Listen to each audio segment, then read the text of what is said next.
One of them being, was this a wasted stipulation, as it says on the graphic? And I think Barry is the one that I think you brought this up in on the Discord when we were talking about tonight's show. Are there too many stipulations in AEW? Is it taking away from it? So Barry, I'm going to throw it to you. What do you think? Yeah, I did some reflecting kind of during the show and then afterwards with you. And I think when they use stipulations, Tony really needs to take a step back and to your point, is this something that we're wasting? I thought that stipulation was really intriguing. The match went the way I thought it was going to go to begin with, just where I think they're booking. And because of that, I think they got people's hopes up and missed on something that I think would have been really, really fascinating. And it's one thing if you put a stipulation, like all that match needed was just the number one contender. They didn't need to name anybody as a number one contender. They should have just said, you know what? We're booking a match between Swerve and Kenny for the number one contender. That's it. Would have been fine. But they threw this stipulation in about Swerve winning and getting the EVP title, and that got people thinking, and it was really, really interesting. A lot of really cool storytelling ideas. And when you dangle something and you're not serious, like I think that's a waste. I think that's a wasted opportunity. Go ahead, Kelson.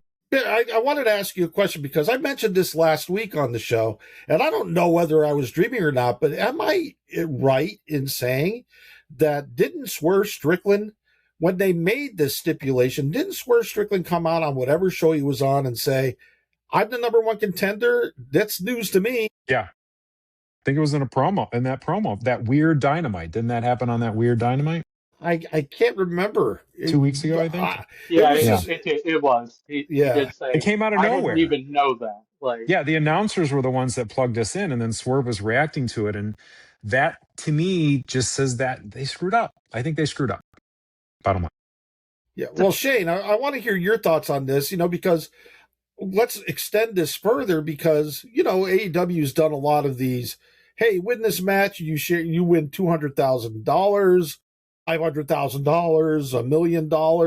We got a lot of rich wrestlers now in AEW, and they don't even need to sign contracts anymore at this point. They just wrestle for the money.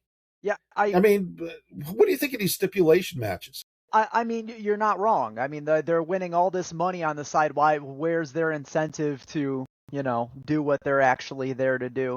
I'm on both sides of the playing field here. Like, in terms of this current situation with Kenny and Swerve, I don't think that they needed the stipulation. I think they could have gone into this from the contendership perspective. I think Kenny is gonna, they're gonna use that EVP thing forever. It was a bait and switch. It's like going to a Best Buy back in 1999, getting the Walkman with the anti-skip on it, but they don't have the cheap one. You're gonna end up spending an extra $16 on the expensive one, and you're not getting what you came in there to pay for, but you're still getting something out of the situation. And I this is one of those things to me. Like, maybe we shouldn't overanalyze this and just take it for what it is.